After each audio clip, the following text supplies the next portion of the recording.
les voy a pedir que escriban por el chat cada vez que pregunte algo. Imagínense una hora hablando aquí uno solo como un loco frente del computador. Entonces la idea es que podamos hacerlo partícipe. Y antes de entrar en materia, me gustaría que me dijeran cómo me escuchan y cómo me ven. Entonces aquí tengo el chat abierto y por favor los leo. ¿Escuchan bien? Sobre todo escuchan. El video realmente para mí es secundario, pero que lo que esté diciendo me lo escuchen claramente. Por favor, pueden escribir ahí. Audio, video, ok. Audio, ok. Escucho bien, sí, señor. Ahora escucho bien. Perfecto. Listo. Entonces, ya con esta validación arrancamos.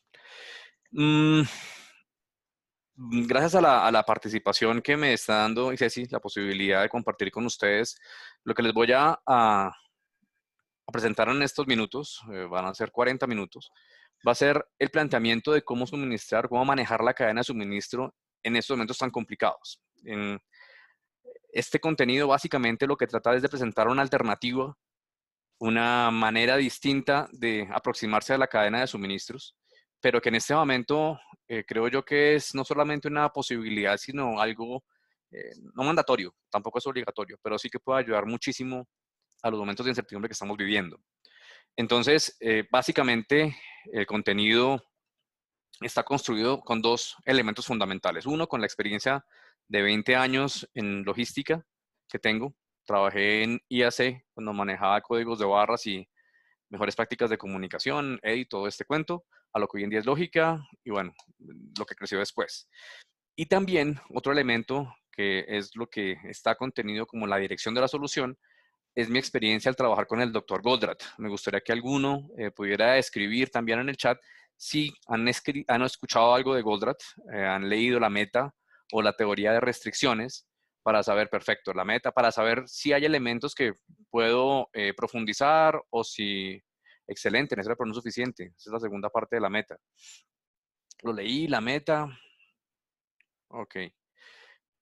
No he escuchado sobre él, perfecto, Valeria. Vamos a hablar un poco de él o sobre todo de una de las soluciones. Todos los anteriores, ok. Listo, entonces la solución que les voy a presentar cuando hablemos de la dirección de la solución se fundamenta en la lógica de reposición por consumo de la teoría de restricciones, pero más allá de llenarnos de términos y más siglas, que en este momento estamos como saturados, van a ver cómo se aplica en un entorno práctico. ¿Listo? Los que quieran conocer un poco más pueden buscar en YouTube la película La Meta y van a encontrar la película original. Obviamente fue hecha hace 30 años, 25 años más o menos, entonces pues digamos que la presencia de los actores y el celular es como así de grande, entonces tiene que voltearse para poner el celular. Pero independientemente de esa, digamos que esa situación cronológica sigue siendo bastante vigente. Entonces, pues sin darle más preámbulos al tema, comencemos con el contenido. Entonces, vamos a trabajar básicamente 4 elementos, 4 ítems dentro de la presentación. Una vista muy rápida de cadena de suministros, como para contextualizarnos de qué vamos a hablar específicamente.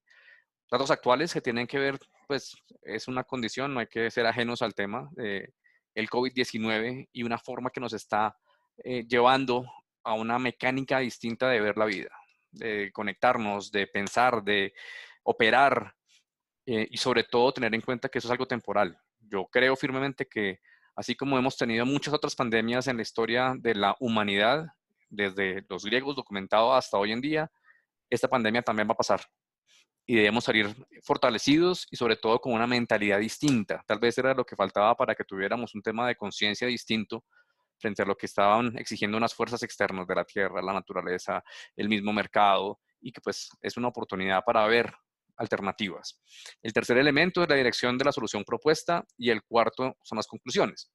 Igual, lo que les pido es que no dejemos las preguntas para el final, sino que en el momento que las puedan tener y que tengan relación directa con el contenido, la puedan hacer, para que, insisto, sea un poco más interactivo de lo normal.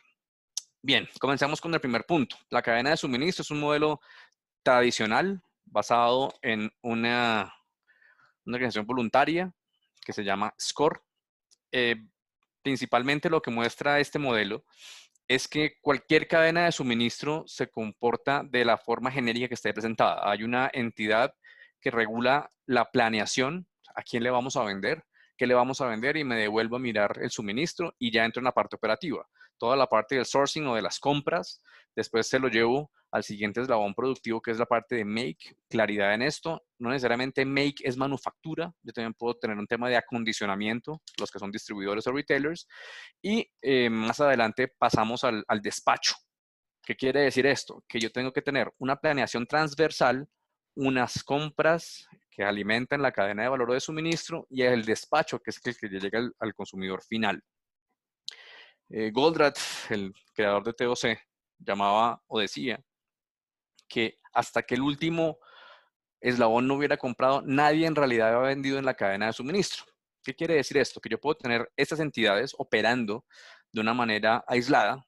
Pensemos en el fabricante de papel higiénico, el que le pasa al distribuidor de papel higiénico. Hoy va a ser el de papel higiénico. ¿Okay? Los ejemplos van a ser de papel higiénico, las fotos van a ser de papel higiénico. No sé si en Cali pasó algo parecido a lo que pasó en Bogotá, pero es algo realmente bastante curioso que lo tengo contenido dentro del material. Entonces vamos a jugar un poco con ese ejemplo. Entonces, este fabricante le entrega un distribuidor, este distribuidor también tiene los mismos elementos, plan, source, make, deliver. Este distribuidor le entrega a un minorista, pero estas entidades se replican N veces hacia atrás y hacia adelante. O sea, es una fracción de digamos que de una relación infinita de elementos, o más bien finita, desde el punto básico de la cadena, de la materia prima, hasta el consumidor final, repitiendo esos 4 elementos. Después apareció el return, con todo el tema de logística inversa y ahora con logística verde, y es cómo hacemos para que ese producto que se utilizó, si se tiene que regresar a la cadena productiva, tenga unos elementos que contengan su operatividad hacia atrás, o cómo manejar reclamos, o en fin, insumos, o material de empaque reciclable. Entonces, este es de los nuevos elementos que tiene el modelo, que también hacen parte de esa generalidad. Vamos a hablar específicamente del elemento make. Y en make hablamos de 2 tipos de make. Un make to stock y un make to order. Vamos a hacer para stock o hacer para pedido. ¿Cómo se diferencia una cosa de la otra? Principalmente debido al tiempo de tolerancia de mi cliente. Si mi cliente está dispuesto a esperar un determinado tiempo, yo puedo manejar sus pedidos como make to order. El cliente me pone un pedido, espera, yo lo produzco, lo empaco, lo preparo y se lo entrego. Eso es make to order. Pero cuando el cliente tiene un tiempo de tolerancia 0 o muy cercano a 0, hablamos de make to stock. Porque de alguna forma lo que estoy reflejando es que mi cliente no va a esperar. Si el producto no está ahí disponible, se va. O compra un producto diferente o sencillamente se va porque está buscando lo que necesita y no se va a esperar nada. Entonces, toda la solución que viene a continuación se refiere específicamente a make to stock. La forma en que se resume el make to stock, y es la definición básica de la logística, es tener el producto adecuado en el momento adecuado, en el lugar adecuado. Suena medio básico, suena medio trivial, suena medio obvio, pero aquí les pregunto a los 90 asistentes, ¿cuántos están viviendo en el mundo logístico y solamente saber cuál es el producto adecuado, uno ya queda perdido? Porque sencillamente la incertidumbre de consumo es muy alta. Ahora, en el momento adecuado, empujo inventario, espero a que lo pidan, espero el punto de reorden, en el lugar adecuado, en el punto de consumo A, B o C. O sea, esta definición que se ve tan trivial para los que no viven en un mundo de logística, para el que está metido dentro de la operación, realmente es todo un reto. Entonces, quiero preguntarle a los asistentes, ¿cuántos están sufriendo con esta definición tan breve? Y sobre todo, están en la encrucijada de tener demasiado inventario de lo que no rota y muy poco o cero de lo que rota. Valentina comenta incertidumbre de consumo y suministro de materias primas. Incertidumbre es en doble vía, tienes toda la razón. Yo no sé cuándo va a venir mi cliente y en este momento yo no sé cuándo me va a entregar mi proveedor. Pero la pregunta puntual es, ¿ustedes han vivido, ya sea como funcionarios de logística o funcionarios o consumidores normales, que van a buscar un producto y encuentran un montón de lo que no están buscando y agotado de lo que están buscando? ¿Han vivido eso? ¿O solamente es la teoría que yo les estoy compartiendo? Exacto, Andrés, el problema típico, lo he vivido, es duro, por supuesto. Desde mi parte en compras mucho, sí, claro, le salió bien. Ahí escribió algo Ibargüen, es J. Ibargüen, lástima que no está el nombre. Dice, es lo normal. ¿Y por qué es lo normal? Hay incertidumbre, pero tenemos herramientas, tenemos una cantidad de software, una cantidad de... Es lo normal. Perfecto, dice Lina, no estoy de acuerdo que sea normal, pero es lo que muchos viven. Los clientes piden lo que no hay. Eso es espectacular. Entonces viene el de ventas y dice, oiga, ¿por qué no produce lo que estoy vendiendo? Y le dice el de producción, ¿y por qué más bien no vende lo que yo estoy produciendo? Y es otra forma, algo jocosa, de poder también presentarles a ustedes que también existen conflictos, que esa es una naturaleza propia de los sistemas. Antes, en y después de coronavirus seguirán existiendo los conflictos. Y la razón principal es porque tenemos mundos en silos, silos de comunicación, silos en indicadores. No es un tema de planeación, es un tema de los paradigmas que están por debajo. El principal paradigma con el que convive la logística y con el que se basa la logística son los pronósticos. ¿Qué es un pronóstico?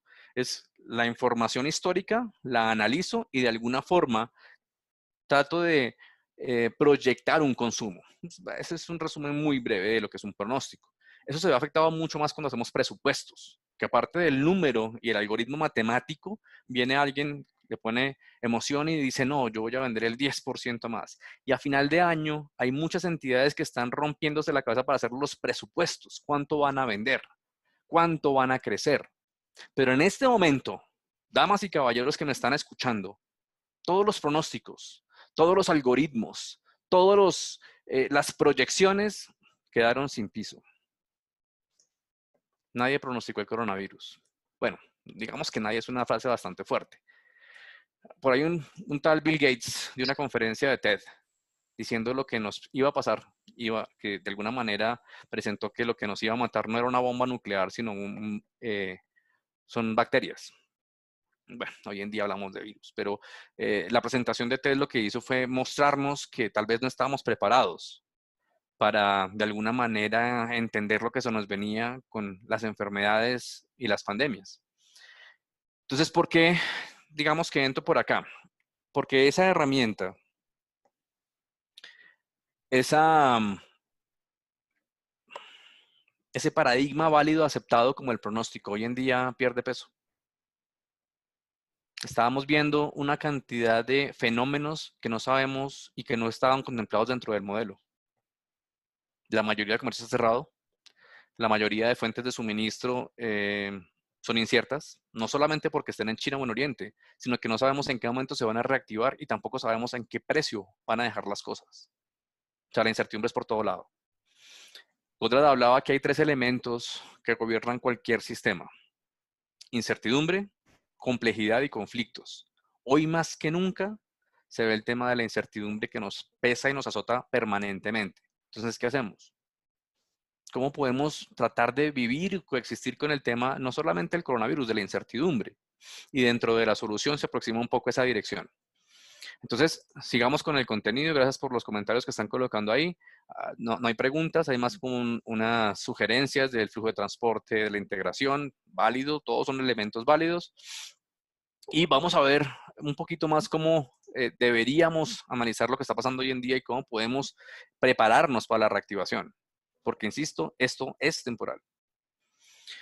Aquí vemos una gráfica del comportamiento de la expansión en China, aunque algunos dicen que lo de China que seguramente estaban ocultando muertos o enfermos. Y vemos también una curva de difusión o de crecimiento de la pandemia en otros países, que es la que está en amarillo. Toda digamos, las iniciativas, la lógica, todo el esfuerzo es tratar de contener o tratar de mitigar o desacelerar esa curva de expansión. ¿Cierto? Van a seguir los contagiados, es cierto, van a seguir los muertos, pero el tema es, en la medida que podamos reducir la cantidad de contagios, entonces la cantidad de enfermos y la cantidad de muertos va a disminuir. Esa lógica es clarísima, es nítida y la comparto absolutamente. Es decir, lo que les voy a mostrar no es para minimizar la implicación, sino es para buscar, digamos, prepararnos para la reactivación que se debe dar sí o sí. Hay un tema de teletrabajo que están comentando. Bien, tratemos de seguir la secuencia que estamos colocando acá y cuando hablemos de iniciativas o algo así, pues ahí miramos cómo el tema de teletrabajo puede aplicar u otras como el comercio electrónico también pueden llegar a aplicar. Aquí es una información presentada por el Centro de Salud de China, basada en 44,000 casos, donde comenta que el 80% de las personas contagiadas son leves, o sea, se puede tratar de alguna forma como una gripa o como una enfermedad infecciosa más. El 13,8% es severa y el 7% de la gente es crítica, que realmente pues tiene una probabilidad alta de decesos. Hoy en día, pese al crecimiento y a la cantidad de muertes que están aumentando totalmente, encontramos que ese 4.7, ese 5% se sigue manteniendo. O sea que la muestra de los 44.000 casos confirmados y estudiados por esta entidad en China se sigue aplicando. Es decir, las muertes obviamente son dolorosas, pero la proporción de estas pues sigue todavía un porcentaje bajo. Insisto, esto no es para minimizar, sencillamente es para presentar las cifras. Adicionalmente, ahí está la curva de la cantidad de personas que tienen más susceptibilidad y que mueren según el rango de edad, pero miren lo curioso, en Colombia tenemos una curva distinta. Yo creo que también se debe a las medidas que están tomando, y esto no es político ni mucho menos, sencillamente las cifras que estamos mostrando es que la cantidad de muertos de los 17, no sé, no he actualizado la información, teníamos 17 a esta mañana, creo que son 19 en este momento, son proporcionados. O sea, no tiene esa acumulación 19, gracias, no está tan concentrado en los adultos mayores, lo que quiere decir que se están cuidando, lo cual es muy bueno. Y obviamente refleja un poco, digamos que de crecimiento en rangos que aquí, en la teoría de este estudio, no eran tan susceptibles como el rango de 20 a 40, 20 a 30, 30 a 40. Entonces el asunto es, la información que se presentan de alguna forma estructurada, documentada, válida y digamos que aceptada por algunos, no necesariamente aplica a nuestra realidad. Nosotros vivimos con un entorno particular, por variables particulares, por idiosincrasias particulares. Y esto lo muestro no para criticar a nadie, sino también para comentarles. Hace un mes y medio comenzamos un proyecto con la Cámara de Comercio de Bogotá. Hablamos de tendencias y presentamos algunas cifras de tendencias europeas, norteamericanas, y las personas que estaban ahí, que eran tal vez 7, 8 altos funcionarios de Colfecar y de los gremios de transporte, operadores logísticos, nos dijeron, pues eso pasa muy bien en Europa, o sea, y bien por ellos. Nosotros tenemos una realidad distinta, una realidad que se aleja a los comportamientos, hay que conocerlos, perfecto, pero que no nos podemos comparar con los estudios que hacen a nivel europeo, a nivel norteamericano, y tenía mucho sentido. Entonces, esa criticidad que comentaron en ese espacio, es la que quiero que también tengamos en cuenta nosotros cuando veamos estos datos.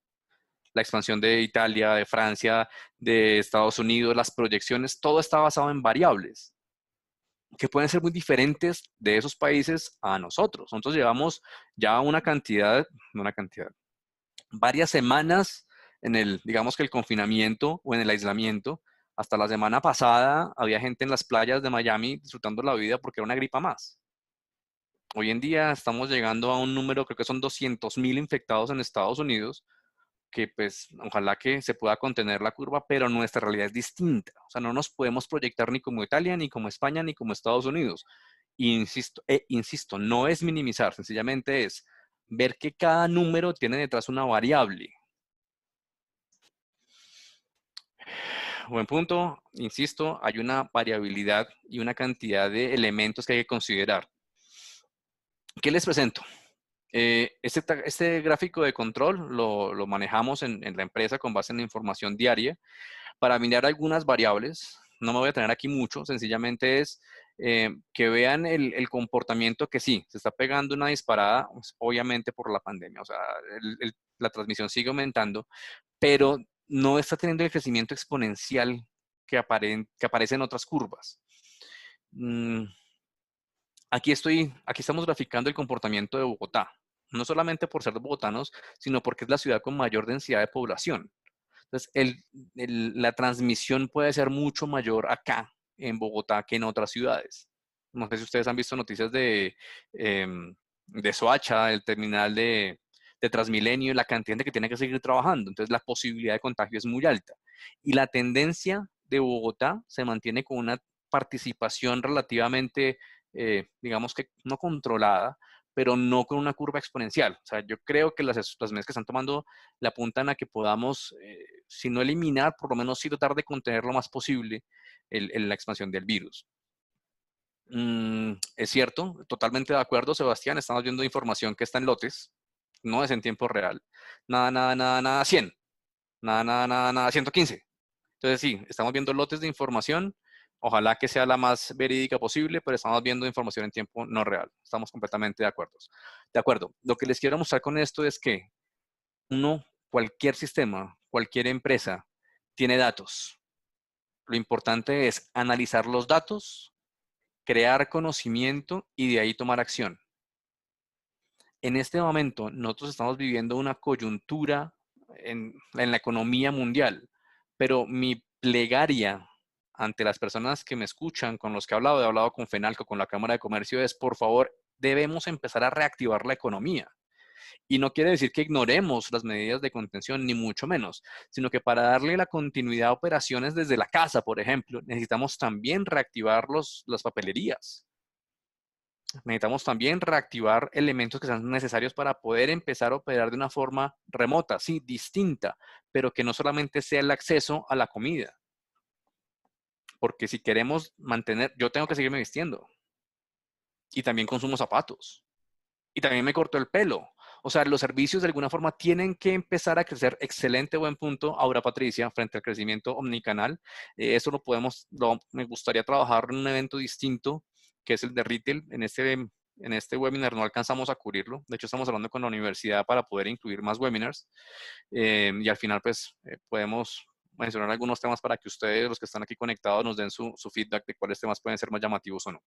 Entonces, el tema es, si el consumo sigue su ejercicio normal, necesitamos toda una cadena de suministro que lo pueda entregar y brindar.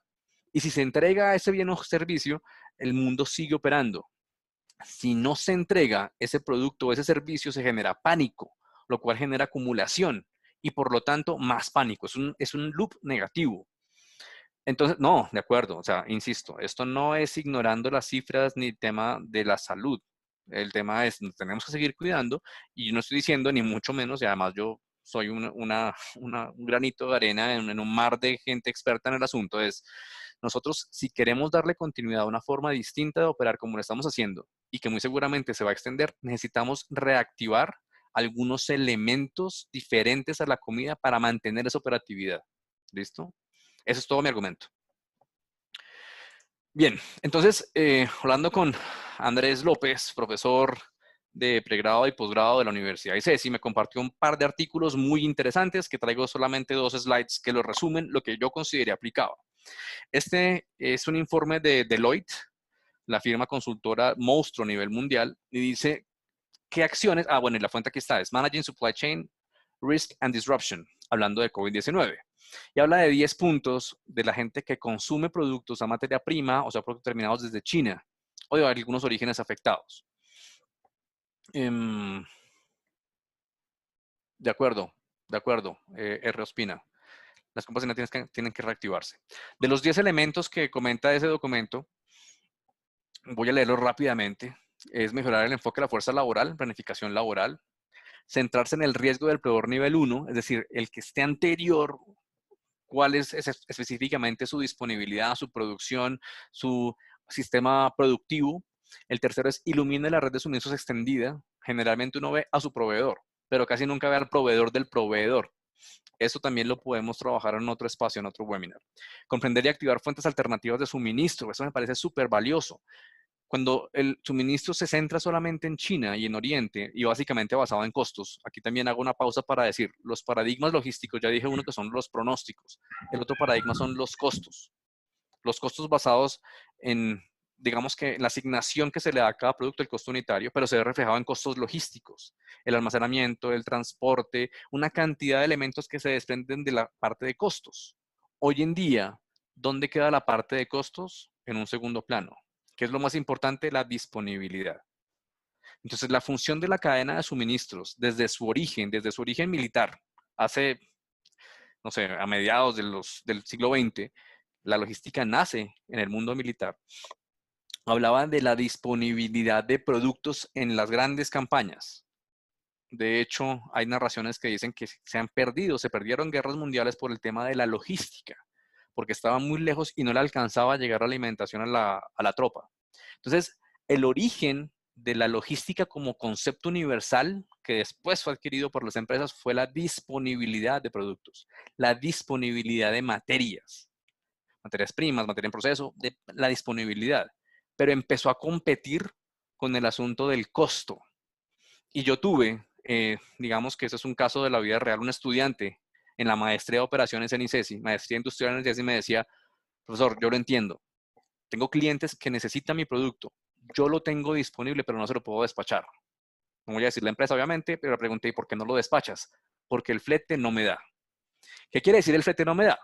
Que por políticas internas, el flete es muy costoso para despachar un producto. Entonces, válido. Buen punto, Jacqueline.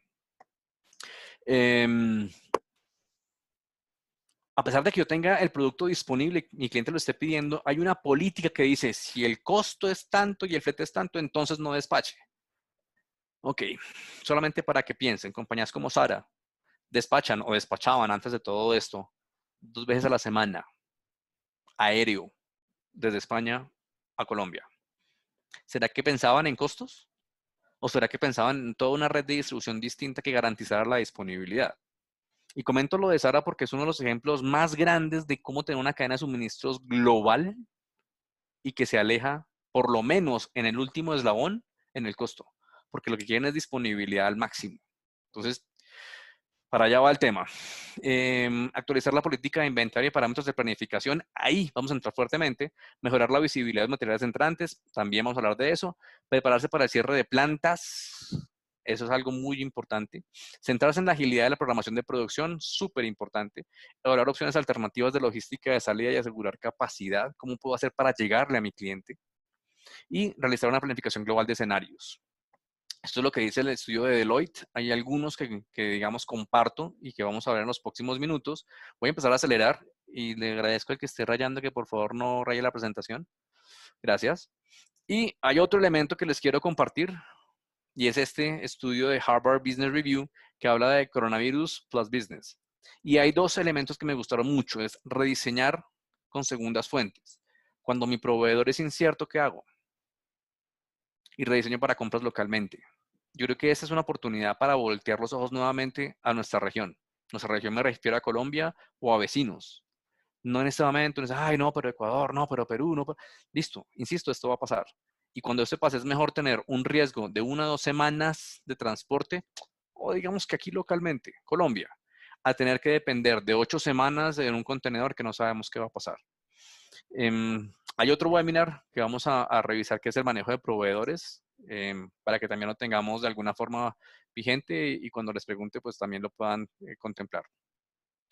Se debe llegar a acuerdos de flete a través de la compensación de carga, válido y completamente de acuerdo, Diana. Esa es una de las direcciones. Claves de cooperación y competición, de acuerdo. Muy bien. Les quiero mostrar cómo me encontré a Carulla el 17 de marzo. Un Carulla cercano a mi casa. Yo vivo en el norte de Bogotá, esos Cedritos. Y estaba así, la góndola, vacía, con unas referencias que yo no conocía y que pues creo que no eran nada comunes. ¿Qué hicieron? Pues seguramente la trastienda lo surtió, tapa eso ahí, pero estaba desabastecida. Estaba el 27 de marzo, atiborrada con papel higiénico. Interesante. 10 días. ¿Qué pasó? Esto fue lo que pasó. El sistema de distribución estaba basado con materia prima distribuida desde el proveedor hasta las tiendas. ¿Ok? Pero con todo el tema del pánico, con todo el tema digamos que el estrés del agotamiento del producto, la gente empezó a comprar cosas y almacenar en la casa. O sea, apareció un nuevo lugar de almacenamiento, las casas. Mi mamá estaba comprando papel higiénico y tenía como 20 rollos. Y yo, no, pero no compres más. Es que si se acaba, ¿para cuántos tienes? No, como para 3 meses. Y entonces, ¿para qué compras más? Y si se acaba, yo, no se va a acabar. Kimberly no ha acabado, familia no ha acabado de decir que va a terminar de producir. Entonces, vas a seguir teniendo papel, no te preocupes. Porque la gente con el pánico generó un desbalance en la cadena de suministro. Andrés es experto en el juego de la cerveza. Los que están interesados en ver cómo una pequeña variación genera un ruido tan grande, lo pueden ver. Si quieren documentar un poco más del tema, pueden ver la quinta disciplina, donde en el libro describen perfectamente cómo una pequeña variación genera un ruido astronómico, que fue lo que vimos con el tema papel higiénico. Entonces, ¿qué pasó con el papel higiénico? Solamente para terminar ese ejemplo, es que la gente empezaba a protegerse. Y sí, se protegía y estaban siendo egoístas con quien no lo podía comprar. Pero adicionalmente estabas saturando a la cadena de suministro con inventario innecesario. y estábamos creando una demanda ficticia, un pánico en el consumo. Y el sistema, como no tiene pronósticos y no sabe, más bien, como tiene pronósticos, pero eso es completamente atípico, llénelo, llene eso de papel. Y 10 días después, el papel estaba en los corredores de Carulla. Llegó tanto y de una vez póngalo ahí. La tasa de consumo del cuerpo, apenas que tenga un susto muy grande, es más o menos constante. Entonces, si es constante el consumo y yo almaceno una cantidad de producto, ¿qué va a pasar? Pues que se va a arenar muy poco el producto. ¿Cuándo voy a volver a comprar papel higiénico? Dentro de 3 meses o 4 meses. Entonces, eso es lo que genera el ruido. El FOMO quiere decir Fear of Missing Out o miedo de perderse algo. Y con base en esa lógica, la gente ve que alguien más está comprando y también compra porque se lo pueden acabar. Voy a parar un segundo para ver los comentarios. El pronóstico del consumo. Por definición, el pronóstico siempre va a estar dañado. Tiene un error estadístico y probabilístico, entonces siempre habrá un error. Comienza a afectarse lo que se mencionó anteriormente del momento exacto. Claro, o sea, lo que les quiero presentar hasta ahora y lo que les he mostrado hasta ahora es que las condiciones normales de una cadena de suministro tienen que replantearse. Tanto los pronósticos como el resurtido, como el costo, debemos replantearlos porque de alguna forma tenemos que compensar de una manera flexible y ágil la variabilidad y la incertidumbre. Yo les aseguro como consumidor que si veo papel higiénico permanentemente ahí, que se surta frecuentemente, el estrés me baja y compro lo del consumo normal. Tengo una estadística que me la acaban de enviar de Fenalco, de cómo la gente se aprovisionaba antes del coronavirus y después del coronavirus. Los que quieran también se los puedo compartir por correo. Bueno, algo antes de que se me olvide. Este material lo pueden tener las personas que me escriban al correo, al final lo voy a dar y me lo solicitan, les envío el correo sin ningún problema. ¿Ok? Bien, el resurtido, exacto. Entonces, ¿qué es lo que ocurre? Si yo empiezo a empujar el inventario o a reponer teóricamente lo que se está consumiendo y saturo a la cadena de suministro y también afecta, lo explica el efecto el efecto látigo, es que yo saturo todos los eslabones y después la planta se queda con una cantidad de inventario puesto en diferentes nodos y sin producción, o por lo menos sin pedidos. Entonces, sin pedidos yo no voy a producir. Y si no produzco, ¿qué hago con la gente que está acá? Entonces, dense cuenta que empiezan las dimensiones de capacidad ociosa, no tengo ventas. Entonces, pues, despidos. Entonces, la cantidad de elementos que se pueden dar debido a ese pánico por falta de suministro es inmenso. Entonces, tenemos que racionalizar el consumo a lo normal. Sí, se acabarán algunas referencias, pero mientras llega el pedido y se repone, fluye sin ningún problema. Voy a pasar rápidamente. Esta es una herramienta que se llama Nube, presenta conflictos y es lo que utilizaba Goldratt para presentar las diferentes expresiones dentro de una situación, cualquiera que sea.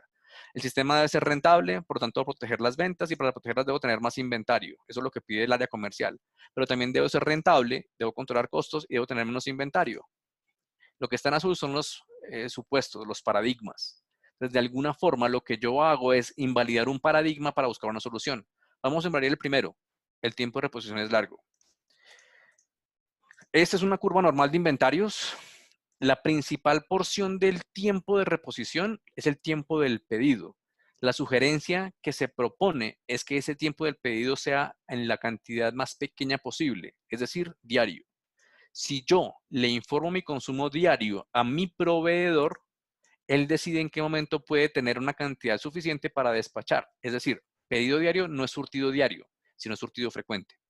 Entonces, con base en eso, lo que yo hago es conectar los sistemas o un WhatsApp o un mail o un mensaje electrónico o un fax. Eso lo hicimos con fax hace 10 años y funcionó igual.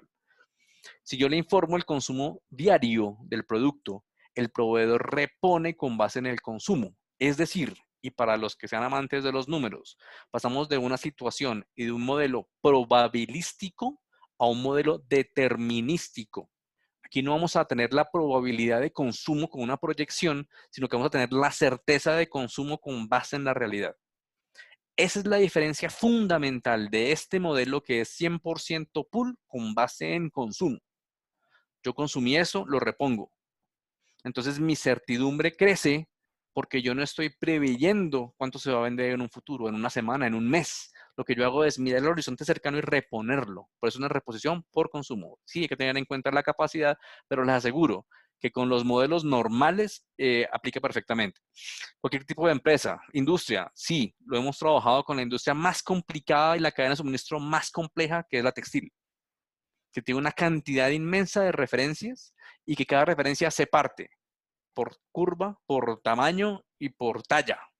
Entonces, la complejidad ahí es muy alta. De hecho, lo implementamos en Cristal Vestimundo, Jeff, Punto Blanco, Galax, Baby Fresh, y tuvieron ventas récord durante 2 periodos seguidos, mientras estuvimos trabajando. Y siguen trabajando con la herramienta. Al tener menos tiempos de entrega, menos inventario de seguridad y menos inventario para cubrir la demanda. Bien. Aquí no hay inventario de seguridad. Ya vamos a ver cuál es la herramienta. Tengo que ir un poco rápido, porque ya el tiempo está encima. Ya habíamos hablado de 5 a 6. Entonces, me disculpan si acelero un poquito, pero digamos que me cogieron el concepto. El tema es, entre yo más rápido reponga, si yo repongo una vez al mes, mi inventario debe ser una al mes. Debe ser lo que consumo en un mes. Si yo repongo una vez cada 15 días, el inventario debe ser lo de 15 días. Si yo repongo cada tercer día, mi inventario es lo de... ¿Sí me siguen? También me lo sé con minutos, todo el tema. Pero el asunto es, el tiempo es el que me va a determinar el cantidad de inventario a tener. Entonces, si yo puedo reducir esa porción del pedido, voy a tener un comportamiento mucho más rápido. Sí, ya hablamos de Sara. El inventario es menor promedio y el riesgo también es menor.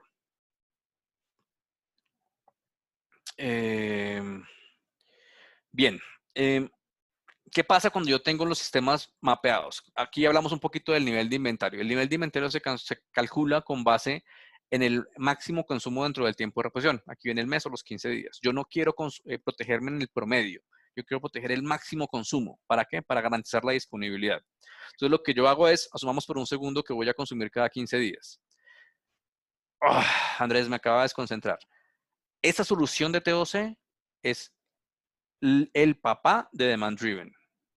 ¿Sí? No es como Demand Driven. Demand Driven es una derivada de esto. De hecho, la gente que ha implementado Demand Driven está utilizando esta lógica y lo hace un poquito más sexy con unos colores, digamos que con una variación en el tamaño, bla, bla, bla.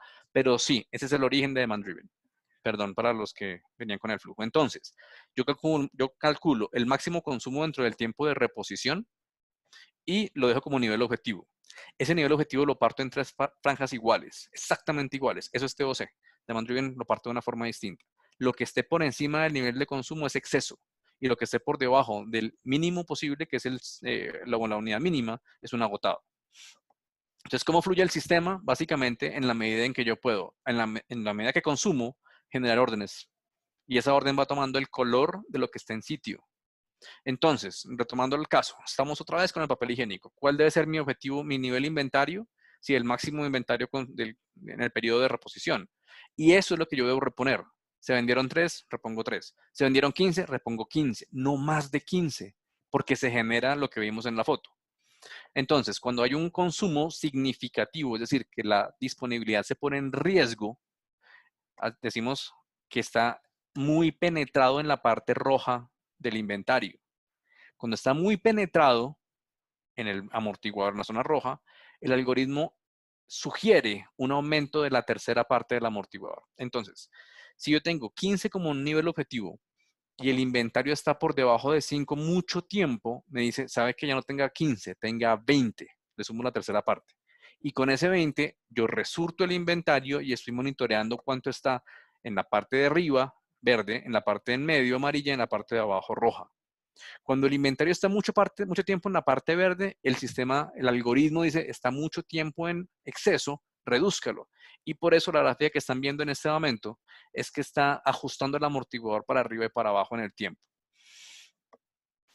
Sí, es un tema como el FIFO más o menos, si lo quieren ver así también, como un sistema de colas también. O sea, el tema es, ¿cómo puedo reponer el consumo con base en la realidad del cliente? ¿Listo? Entonces, aquí se convierte en un modelo 100% pool, donde yo tengo mi nivel de inventario satisfaciendo el nivel de consumo del cliente.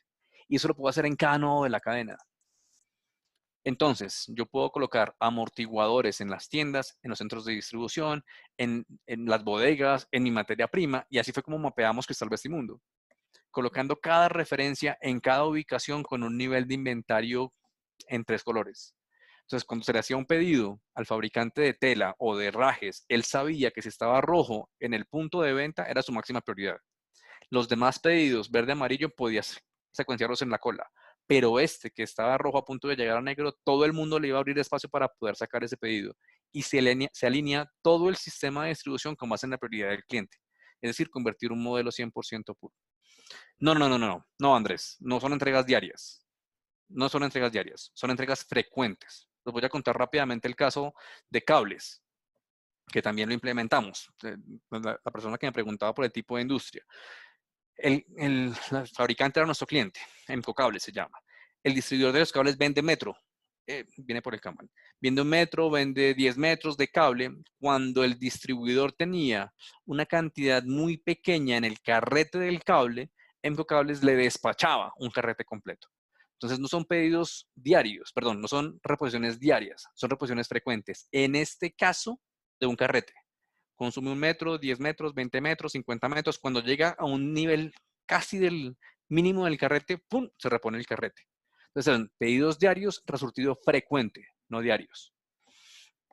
Cuando el INTEM es significativo, el amortiguador debe ser calculado con base en el INTEM. Es parecido a MTA, es MTA. Esto es MTA. Esto no lo he definido. MTA quiere decir Make to Availability. Eso es lo que se trabaja con este modelo. Son cadenas con entregas frecuentes como de uno. Bueno, en de uno también hemos encontrado bastantes agotados. Entonces el tema es que sí, puede ser el modelo, pero en la medida que pueda ser mucho más eficiente, pues puede tener más disponibilidad. El MTA son buffers también. Creo que se trabaja Corona. Corona ha tenido capacitación en esto más de una vez. Aquí está la lógica completa. No la voy a pasar por el tema del tiempo. El tema es si yo puedo tener niveles de inventario definidos, la información de consumo diario y reposición frecuente, en últimas voy a acelerar las ventas y el retorno de inversión del sistema va a mejorar. El objetivo de esto, en tiempos de crisis como el de ahora y más en los tiempos de incertidumbre que vivimos, es la velocidad. ¿Cómo es la velocidad? Que es dejar de pensar en 3 meses de inventario, 5 meses de inventario, un mes de inventario, a mirar la velocidad de consumo. ¿Por qué el mes de inventario no aplica? Porque estamos mirando históricos y estamos viendo pronósticos, o sea, información válida, pero estamos hablando de proyecciones. Entonces, esos 3 meses de inventario a veces no esconden, a veces esconden la realidad de consumo. ¿Qué sugerimos para poderlo manejar mejor? Mirar qué tan rápido se consume un producto, ya que parece un concepto que se llama cabeza, barriga, cola. Yo creo que con esto termino para que haya más preguntas y podamos cerrar la sesión. Cualquier sistema de distribución, de ventas, de productos o servicios, se puede hacer esta clasificación. ¿Qué es una clasificación cabeza? Son aquellas referencias que participan un 30% de las ventas. En este caso, esa información real de una empresa era el 2.3%. 2.3% de las referencias en total sumaban al 30% de las ventas. Las barrigas, la barriga, la clasificación barriga, suma el 50% de las ventas, que en el caso de esta empresa era el 17%. Entonces aquí tenemos que el 80% de las referencias se concentran en casi el 19-20%. Y el resto de referencias, el 78%, el 78 punto algo para mirar, digamos que los decimales, solamente aportaban el 20%. Entonces, el principio de Pareto aplica perfectamente y el asunto es en que yo me centro y aplico toda mi lógica de distribución, toda mi relevancia de la flota de transporte, toda mi prioridad en las referencias cabeza y barriga, porque ahí está el 80% de las ventas. Si yo tengo un agotado en la cola, no es tan crítico, porque su velocidad de consumo es muy bajo y su aporte marginal también es muy bajo. Entonces, si yo tengo que escoger, se acabó esta referencia cola y esta referencia cabeza, deje la cola ahí y me elevó otra referencia. Y de hecho, lo que buscamos es que yo pueda reaccionar antes de que se agote. No. Costeo ABC no. En este modelo no, porque el costeo ABC implica una asignación de costos. Esa puede ser el tema de otro webinar. La concentración y la asignación de costos distrae y de alguna forma confunde la toma de decisiones. Este tema es velocidad de consumo, no es asignación de costos. Bien, no, tampoco quiere decir enviar el vehículo vacío. Lo que quiero decir es que yo puedo tener trupos, muy bien, J. Valencia. Lo que quiere decir es que yo puedo buscar cómo hacer el balance, pero no sopesar tanto el tema del costo, sino que tengo que darle más prioridad a una evaluación con base en la disponibilidad. El ejercicio lo hicimos también hace muchos años en Bisonte, Industrias Bisonte, cuando había unos fletes mínimos. Si los pedidos no llegaban a ese flete, a ese valor, no se despachaba. Así daba en contabilidad basada en actividades o en ABC Costing. Cuando lo hicimos por contabilidad de throughput, que es un costeo directo sin asignación, resulta que se puede despachar el 96% de los productos, aún a la guajira, aún con un operador tercerizado, o sea, lo más caro posible. Y después de eso, un aumento en ventas en las siguientes semanas del 20 y pico, 30%, solamente cambiando el tema de la asignación de costos. No, Meir, no creo que la situación va a... Voy a leer lo que dice Meir, le respondo y termino. ¿Y usted cree que después del COVID el escenario seguirá así o se ajustará y nos llevará al formato tradicional? Eh, bueno, y termino. Y por ahora y durante los siguientes 8 meses seguramente se debe ajustar la gestión y después un mix. Ok, yo creo que después del COVID el escenario hay que ajustarlo. De hecho, en este momento hay que ajustarlo. ¿Por qué? Porque no podemos seguir pensando en términos de costos. No podemos seguir buscando el costo unitario barato de China porque no sabemos si va a ser barato y porque ya sabemos que la dependencia es brutal. Necesitamos desarrollar proveedores locales, necesitamos buscar alternativas, necesitamos surtir más rápidamente. Porque cuando traemos de China, estamos jugando con inventarios de 8 o 10 meses, que no sabemos cuánto va a llegar ni cuánto va a costar. Entonces, lo que yo sugiero es que si podemos desarrollar un sistema, y de hecho, no es después de que pase el COVID, en este momento que tenemos un sistema productivo que sigue operando, el tema es cómo hacemos para ser flexibles y buscar alternativas para reponer más rápidamente. El tema es la flexibilidad y la velocidad en la gestión de suministros. Bueno, eso es lo que hacemos nosotros con Business Intelligence. Lo que hacemos es traer la información de los clientes para mirar su consumo, mirar de su CRM, de su DRP, de lo que manejen. Hacemos el cálculo de los bienes objetivos y le decimos, mire, lo que tiene aquí está en exceso. Deje de comprar eso, deje de pedir eso porque es exceso. Todo el exceso es una acumulación de flujo de caja. Y lo que hacemos es tratar de limitar los pedidos para que tengan más flujo de caja y puedan aumentar el portafolio y aumentar la rentabilidad. Y lo miramos tanto en excesos de referencias como en su clasificación, cabeza, barriga, cola. Como les digo, esto lo profundizo más en otro webinar que es basado en proveedores. Mis conclusiones, y abro el micrófono también para empezar a cerrar la sesión, son las siguientes. En la cadena de abastecimiento, la velocidad es la máxima prioridad. Desde hace más de, cuando trabajaba en lógica, hace 15 años, decían que la carrera de suministros no la ganaba el más fuerte, sino el más rápido. Yo creo que eso es más vigente que nunca. La otra conclusión es que los pronósticos fallan. Cualquier sistema de pronósticos, sea del ERP alemán más grande del mundo o sea de un Excel, va a seguir fallando porque es probabilístico. Y eso nos lleva a que tengamos mucho inventario de lo que no rota y poco inventario de lo que rota, que es lo que vivimos todos. El análisis de información debe ser la base de las decisiones. Por favor, busquen, eso también trabajo en otro webinar, la historia de las pandemias. Busquen las muertes que durante este año han ocurrido. Hay 10 millones de abortos en lo que va ocurrido del 2020. 10 millones de abortos. Y compárenlo con cuántos muertos ha tenido debido al COVID-19. Sí, son igual de muertes. O bueno, hay otros que es por cáncer, que es por fumar. O sea, pongamos todo en contexto. Porque lo que sí tiene este virus, aparte de lo peligroso que puede hacer, es un protagonismo mediático absoluto. Y los que están interesados también les puedo dar una referencia a una página que actualiza esa información a diario, no del COVID, de las muertes que están pasando hoy en día por hambre. Entonces, hay que contextualizar. Aquí llevamos 19 muertos en Colombia. Hace unas semanas murieron 28 personas en la cárcel. En un día. Entonces, son iguales de muertes. Hay que tener, digamos, que esa claridad para saber que esto va a pasar y que vamos a salir, ojalá, más fortalecidos que nunca. Necesitamos repensar los paradigmas de la cadena de suministro, de abastecimiento y es posible aumentar significativamente la rotación de inventario. Eso es lo más importante. En que si yo vendo lo mismo con menos inventario, aumento las vueltas de inventario. Que si yo vendo más con menos inventario, aumento muchísimo la rotación de inventario. Ese es el indicador más importante para cualquier cadena de suministros, las vueltas de inventario. Y con esta solución se puede aplicar con un Excel. Y el que está inquieto escribiendo en la pantalla, bien, me puede escribir, le puedo mandar también un set de colores para que pueda practicar. Listo. Les dejo esta frase, abro el micrófono para, o más bien, abro el chat para seguir respondiendo preguntas.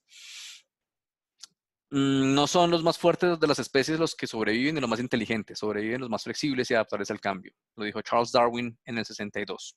Entonces el tema de la evolución nos invita a ser flexibles y adaptables. Y yo creo que es una oportunidad para cambiar sí o sí.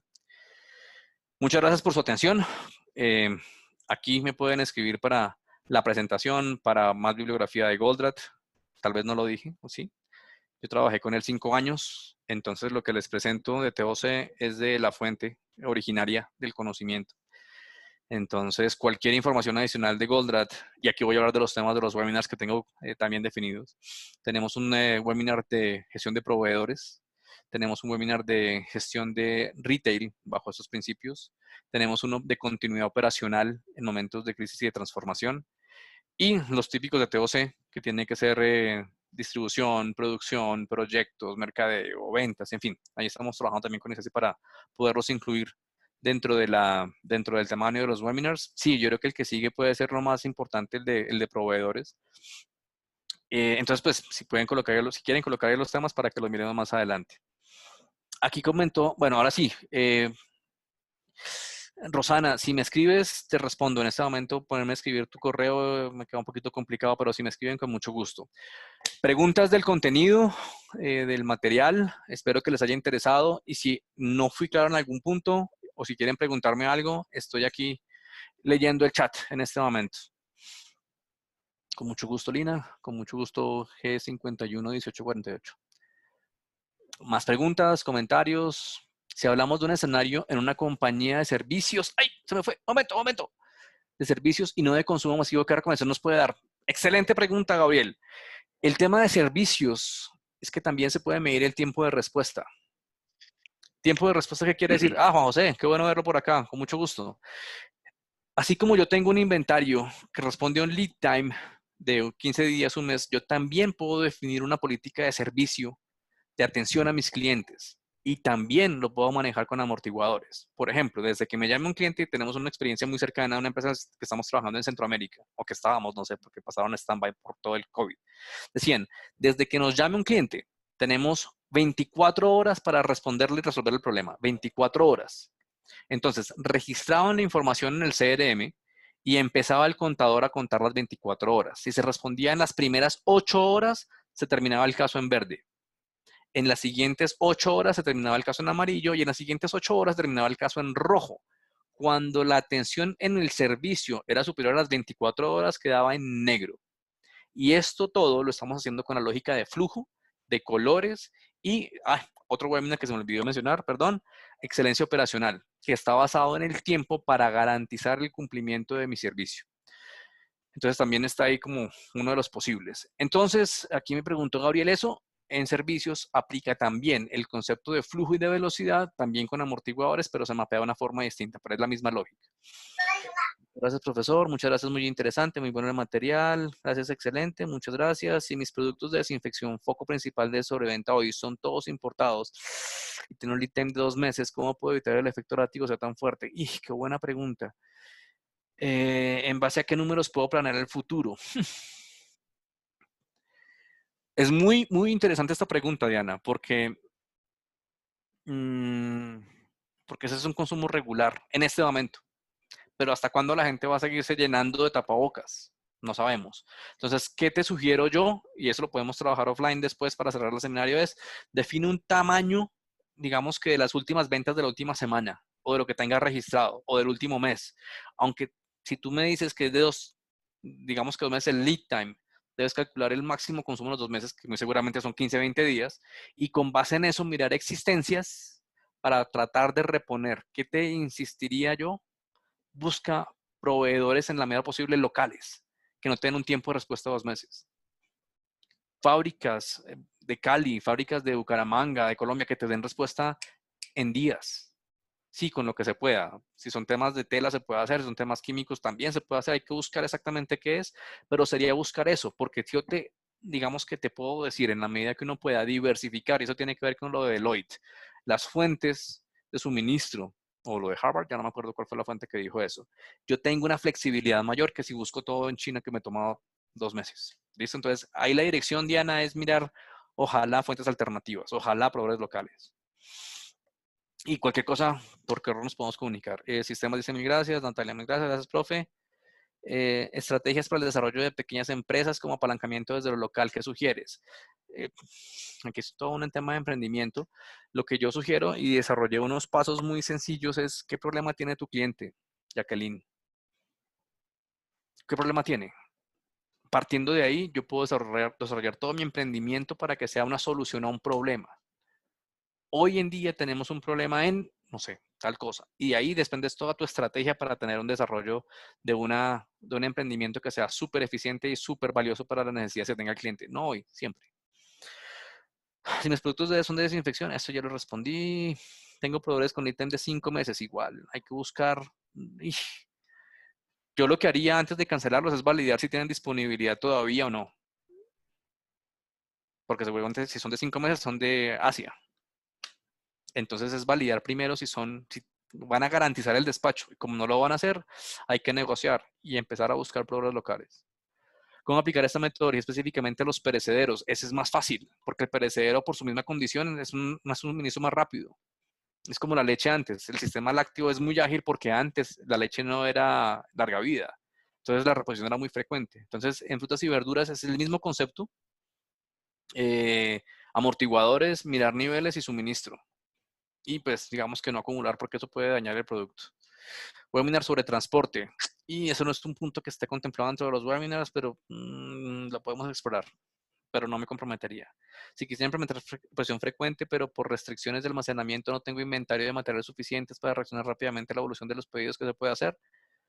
Ok, lo mismo, es un tema de abastecimiento. Muchas gracias. Esta mañana estuve en la charla de Revista Dinero y Eduardo Lora hablaba de reactivar la economía de forma segmentada. ¿Cómo cree usted que se debe reactivar la economía colombiana en los próximos meses? Yo creo que debemos reactivarla, insisto, con las cadenas productivas locales, con el fabricante pequeño de zapatos, con el fabricante, con los satélites de ropa. Necesitamos reactivar eso y sobre todo que la gente pueda seguir viviendo, pueda seguir consumiendo, no desaforadamente como antes, pero sí una necesidad del mercado. Necesitamos tener una reactivación con base en cadenas productivas locales.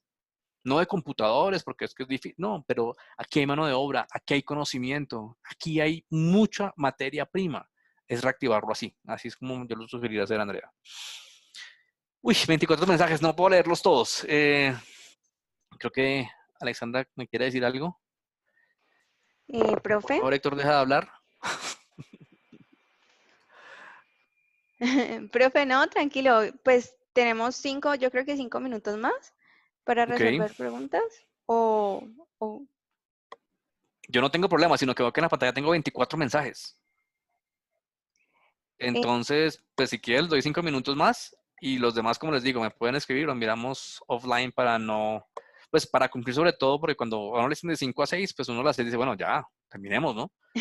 Entonces, pues lo digo más pensando es en los asistentes, porque pues yo puedo hablar horas. Si se dan cuenta, me igualmente, fluyen las palabras. igualmente nosotros queríamos agradecerles antes de, pues, de terminar de pronto otra pregunta más, pues por lo que tú dices, profe, realmente sí íbamos hasta las 6.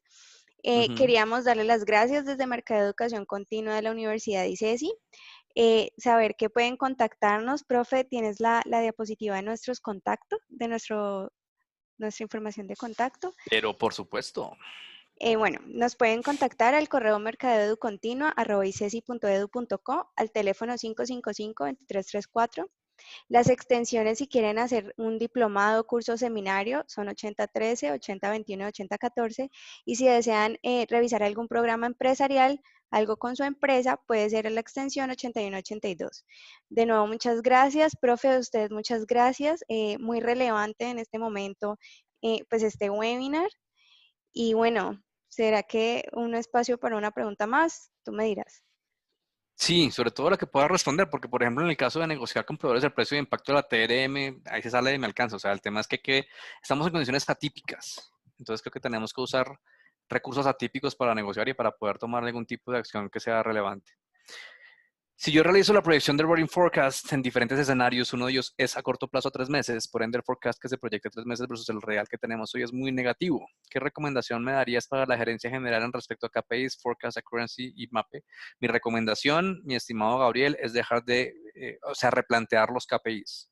El KPI tiene que estar basado en la disponibilidad y la disponibilidad tiene que estar basada, o por lo menos sugiero, ya que es una pregunta, que esté basada con la gestión de amortiguadores, no con la precisión del pronóstico ni con el rolling forecast, porque aquí estamos sufriendo que el forecast no contempla todas las variables que nos pueden afectar. Entonces, es más disponibilidad, es más nivel y como les mostré, más nivel de inventario, más disponibilidad de inventario. Y como les conté, es un tema de inteligencia de negocios. ¿Cómo puedo coger la información que tengo en el sistema y cómo puedo hacerlo lo más flexible para garantizar que mi cliente reciba lo que yo estoy ofreciendo? Yo creo que ya me disculpan por los 5 minutos que nos pasamos. Alexandra, un placer. Espero que sea uno de varios webinars que podamos hacer. Andrés, creo que está escuchándome. También un gusto haber retomado el contacto y aquí quedamos. Yo me siento con Isesi como en mi casa, entonces pues espero que vamos a conectarnos pronto. Muchas gracias, profe. Feliz tarde a Alexandra, un placer. todos. Igual. Feliz tarde, muchas gracias por la participación. Que estén bien, feliz resto de tarde. Un abrazo.